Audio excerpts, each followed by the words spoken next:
মিডিয়ার উপর খুব একটা আলোচনা হচ্ছে না, অথচ আপনারা বলছেন ফোর্থ পিলার, চতুর্থ স্তম্ভ, মিডিয়া গণতন্ত্র ছাড়া একটাকে ছাড়া অন্যটা চলতে পারে না, কার্যকর হয় না। এই জন্য মিডিয়ার উপর আলোচনাটা খুবই গুরুত্বপূর্ণ। এই প্রেক্ষাপটে আজকে আমরা যেখানে দাঁড়িয়ে আছি, বাংলাদেশের মিডিয়া আগামী দিনের যে গণতন্ত্রের যে গুরুত্ব, নির্বাচনের যে গুরুত্ব, এটার সাথে মিডিয়ার গুরুত্ব কোনো অংশে কম না। এটা আমাদেরকে বুঝতে হবে, একটাকে ছাড়া একটা চলবে না। আমি সবসময় বলেছি, মিডিয়া এবং রাজনীতিবিদ, রাজনীতি হ্যান্ডস অ্যান্ড গ্লোভস। মানুষ গ্লাভ যখন হাতে পড়ে না, ওই যে সম্পর্ক, ঘনিষ্ঠ সম্পর্ক, ক্লোজ সম্পর্ক, সেরকম একটা সম্পর্ক। তো আসলে আমাদের সব সমাধানগুলো বাংলাদেশের আমরা পিস মিল সমাধান করি। কখনো গণতন্ত্রের জন্য আমাদের প্রাণ দিয়ে ফেলছি, গণতন্ত্রের জন্য, আন্দোলনের জন্য প্রয়োজন বোধে, দেশের জন্য, মানুষের জন্য। আবার মিডিয়ার ইস্যু যখন আসে, মিডিয়ার কিছু আলোচনা হয়, তারপরে আপনার অর্থনীতির উপর এক এক সময় আলোচনা হয়। এই যে সামগ্রিকভাবে একটি গণতান্ত্রিক সমাজ, দেশ যদি চলতে হয়, প্রত্যেকটি গণতন্ত্রের সাথে যে স্তম্ভগুলো আছে, গণতন্ত্রের সাথে জড়িত যে বিষয়গুলো আছে, আমরা যদি একসাথে অ্যাড্রেস করতে না পারি, তাহলে কিন্তু গণতান্ত্রিক প্রক্রিয়া, যেটাকে আমরা প্রাতিষ্ঠানিক রূপ দেওয়ার কথা বলছি, সেটা সম্ভব হবে। একটা বিষয় আপনারা আশিককে ধন্যবাদ জানাচ্ছি, খুব সুন্দর একটা পেপার দিয়েছে আশিক, এবং দীর্ঘ শেখ এই আমি কিন্তু শেখ হাসিনা সরকারকে কোনোদিন, আপনারা খেয়াল করেছেন কিনা, আমি কিন্তু কোনোদিন সরকার বলতাম না, আমি কিন্তু সবসময় ব্যবহার করতাম রেজিম শব্দ। কোনোদিন আমি সরকার বলি, অলওয়েজ আমি যে রেজিম হিসেবে ইউজ করেছি এটাকে। এই যে শেখ হাসিনার রেজিমের মধ্যে যে ঘটনাগুলি আশিক তুলে ধরেছেন, আপনারা বক্তারা তুলে ধরেছেন, যে ঘটনাগুলো ঘটেছে, এটা কিন্তু ঘটারই কথা। আমি কিন্তু মোটে আশ্চর্য হই নাই যে ঘটনাগুলো ঘটেছে, এটা তো ঘটতে হবে। মিডিয়ার বিষয়ে যে ঘটনাগুলো ঘটতেই হবে। আপনি যখন দেশের ক্ষমতা দখল করে জনগণকে বাইরে রেখে, রাষ্ট্র ক্ষমতা দখল করে জনগণের রাজনৈতিক, গণতান্ত্রিক, সাংবিধানিক অধিকার কেড়ে নিয়ে রাষ্ট্র পরিচালনা করবেন, সেই জায়গাতে গণমাধ্যমের অধিকার থাকবে, এটা কি বিশ্বাস করার কোনো কারণ আছে? আপনি যখন মানুষের সব অধিকার কেড়ে নিয়েছেন, যে গণমাধ্যমের অধিকার থাকবে, সেটা বিশ্বাস করার কোনো কারণ নেই। এটা তো ঘটারই কথা। আপনি যখন দেশের মানুষকে বাইরে রেখে ক্ষমতা দখল করবেন, এই ক্ষমতায় থাকার জন্য বাকি সব ক্ষমতা, বাকি সব অধিকার একটার পর একটা আপনাকে কেড়ে নিতেই হবে। এটাই স্বৈরাচারের নিয়ম, এটাই ফ্যাসিস্টের নিয়ম, ও কেড়ে নিতেই হবে। আপনারা কিভাবে ভাবছেন যে আপনি মিডিয়াকে উনি স্বতন্ত্রভাবে কার্যকলাপ করতে দেবেন?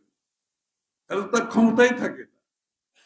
যেখানে মানুষ ভোট দিতে পারছে না, ভোটাধিকার সে কেড়ে নিয়েছে, তো মিডিয়ার অধিকার কিভাবে থাকতে পারে? সুতরাং আমি কোন সময় যে হাসিনার রেজিমের সময় যে ঘটনাগুলো ঘটত, আমার কাছে কোনো সময় কিছু বিস্ময়কর, অস্বাভাবিক কিন্তু আমার কাছে মনে হয়। যতদিন স্বৈরাচার আমরা মুক্ত হতে না পারি, যতদিন ফ্যাসিস্ট মুক্ত হতে না পারি, এটা আমাদেরকে করতে হবে। কারণ আমার সাথে, মিডিয়া ভাইদের, ভাই বোনদের সাথে আমার একটা ঘনিষ্ঠ সম্পর্ক আমি সবসময় আমার আছে। কারণ আমি তো মিডিয়ার ভিতরে প্রত্যেক দিন, যে প্রিন্ট মিডিয়া বলেন, ইলেকট্রনিক মিডিয়া বলেন, সবার সাথে আমার একটা সংযোগ ছিল, সাংবাদিকদের সাথে ঘনিষ্ঠ। এবং আমি যখন দেখছি বাংলাদেশে কোনো সাংবাদিকতার সুযোগ নাই, অনেক সাংবাদিক আমার কাছে এসে তার মনের কথাগুলো বলতো, খসরু ভাই কি করবো একটু বলেন তো। আমি তো জার্নালিজমে লেখাপড়া করে সাংবাদিকতায় ঢুকেছি, এখন তো সাংবাদিকতা আমি করতে পারছি না। আমরা অ্যাডভাইস করেন তো, আমি কি সাংবাদিকতা ছেড়ে অন্য কিছু করবো কিনা, কি ব্যবসা বাণিজ্য করতে পারি কিনা, কেউ বিদেশে চলে যাবো কিনা। অনেক সাংবাদিক আমার কাছে আসে এবং অনেক সাংবাদিককে আমি বাইরে চলে যাওয়ার জন্য আমি অ্যাডভাইস করি, যদি তোমার সুযোগ থাকে চলে যাও, বাংলাদেশে কিন্তু এখন কোনো সাংবাদিকতা হবে না, ডোন্ট ওয়েস্ট ইউর টাইম। তুমি যদি সাংবাদিকতা করতে চাও এই মুহূর্তে সেটা প্রত্যাশা করা ভুল হবে। এবং 2-4 জন সাংবাদিককে বিদেশে যাওয়ার জন্য আমি সহায়তা করেছি, কারণ আমি দেখছি এদের কোনো সাংবাদিকতা করার সুযোগ নাই বাংলাদেশে, যেখানে রাজনীতির সুযোগ নাই, যেখানে কোনো ধরনের অধিকার আপনার নাই, সেখানে সাংবাদিক কিভাবে কাজ করবে। আর যারা নিবেদিত সত্যিকার অর্থে সাংবাদিক, তাদের পক্ষে এই সাংবাদিকতা করা তো সম্ভব না। সুতরাং অনেক সাংবাদিক দেশ থেকে চলে গেছে, অনেকের চাপটা যেটা বলেছেন চাকরিচ্যুত হয়েছে। আজকে সাংবাদিকের যে মানবেতর জীবনযাপন করছে সাংবাদিকরা, এটার একমাত্র কারণ হচ্ছে বাংলাদেশের গণতান্ত্রিক প্রক্রিয়া সম্পূর্ণভাবে বন্ধ করে দিয়েছে। যেই রেজিম সৃষ্টি করা হয়েছিল সেই রেজিমে সাংবাদিকরা শুধু না, আমি বলছি ব্যবসাতে যারা সত্যিকার অর্থে ব্যবসা করতে চেয়েছে তারাও কিন্তু ব্যবসা করতে পারে। ব্যবসা তো ছিল না, এটা লুটপাটের একটা ব্যবসা হয়েছে, তো সেখানে সাধারণ ব্যবসায়ীদের কিন্তু ব্যবসার সুযোগ ছিল না। একইভাবে সাংবাদিকতার বেলায় কিন্তু তাই হয়েছে যে আপনার সাংবাদিকতার কোনো অবস্থা নাই এখানে, আনলেস আপনি ওয়ান অফ দোজ, ওই যে সাংবাদিকগুলোর কথা আপনারা এতক্ষণ ধরে বলেছেন, যে যারা সরকারের সুযোগ সুবিধা নিয়ে সাংবাদিকতা করে সরকারের কাজটাই করেছে, তাদের নির্দেশনায় কাজ করেছে। এই জন্য আমি কোনো সময় আশ্চর্য হইনি। যাই হোক, আজকের প্রেক্ষাপটে আমাদের নতুন ভাবে চিন্তা করতে হবে। আমি একটা কথা প্রত্যেকদিন আমার বক্তৃতা রিপিট করি, আমি জানি আমি রিপিট করে ইচ্ছা করে করি, সেটা হচ্ছে শেখ হাসিনা পালিয়ে যাওয়ার পরে বাংলাদেশের জনগণের মনোজগতে যে পরিবর্তন এসেছে, যে প্রত্যাশা জেগেছে, যে আকাঙ্ক্ষা জেগেছে, যে রাজনীতিবিদ এবং যে রাজনৈতিক দল সেটা বুঝতে পারবে না, ধারণ করতে পারবে না, বাংলাদেশের রাজনীতিতে আগামী দিনে তাদের জন্য কোনো জায়গা থাকবে না। এবং মানুষের আকাঙ্ক্ষা প্রত্যাশার জায়গাটা অন্য জায়গায় চলে গেছে। যে সমস্ত রাজনীতিবিদ বুঝবে না, যে রাজনৈতিক দল বুঝবে না, তাদের কোনো ভবিষ্যৎ নাই বাংলাদেশে। আমি ইংরেজিতে বলি, politicians better wake up and smell the coffee. Simple as that. সুতরাং যে সাংবাদিকতার যে জীবন, যেভাবে আমাদের রাজনীতিতে আমরা পরিবর্তন আনতে হবে, আমাদের অর্থনীতিকে গণতন্ত্রায়ন করতে হবে, কথাটা কিন্তু আমরা শুরু করেছি, আপনারা খেয়াল করেছেন কিনা। রাজনীতি শুধু গণতন্ত্রায়ন করলে চলবে না, আপনার অর্থনীতিকে গণতন্ত্রায়ন করতে হবে, আপনার মিডিয়াকে গণতন্ত্রায়ন করতে হবে। গণতন্ত্র খালি ভোট দিয়ে সরকার গঠন করলে হবে না, প্রত্যেকটি জায়গায় গণতন্ত্রের প্রতিফলন যদি ঘটাতে না পারে তাহলে গণতন্ত্র কাজ করবে। আপনি যদি অর্থনীতির গণতন্ত্রায়ন করতে না পারেন, দেশের সাধারণ মানুষ যদি অর্থনীতিতে অংশগ্রহণ করতে না পারে, আপনার রাজনীতি সফল হবে না, আপনার গণতন্ত্র সফল হবে না।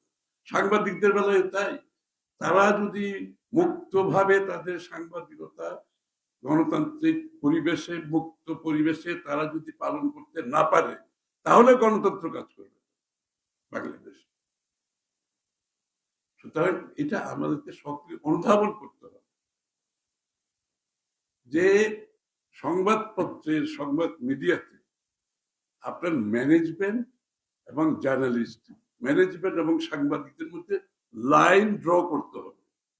রাষ্ট্রের 3টা অঙ্গ যেভাবে লাইন ড্র করা আছে, আপনার বিচার বিভাগ, নির্বাহী বিভাগ, আইন বিভাগ অর্থাৎ পার্লামেন্ট, এখানে কিন্তু কনস্টিটিউশনাল লাইন ড্র করা আছে।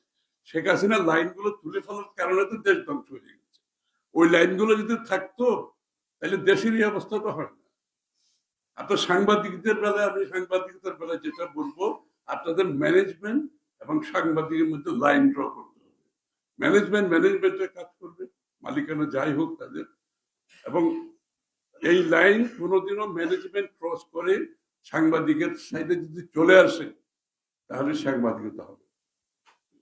এই জিনিসটা আমরা পরিষ্কার করতে হবে যে বিটুইন ম্যানেজমেন্ট এবং সাংবাদিকদের মধ্যে লাইন ক্লিয়ার, একটা লাইন যেটা ওয়াল ক্রস করা যাবে।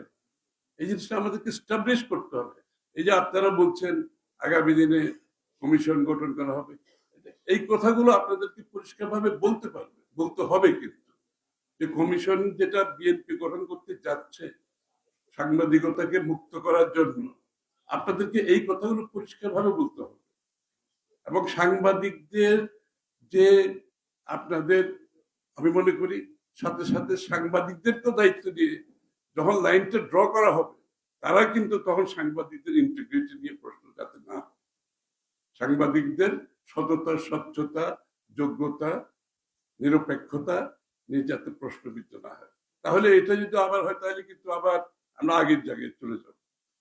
এবং সাংবাদিকদেরকেও আজকের বিশ্ব প্রেক্ষাপটে যে পরিবর্তিত অবস্থায় সাংবাদিকতা যে পরিবর্তন ঘটছে, আমাদের সাংবাদিকদের সেটা সেই জায়গাটা আসতে হবে, আমাদেরকে বুঝতে হবে সেই জায়গাটা।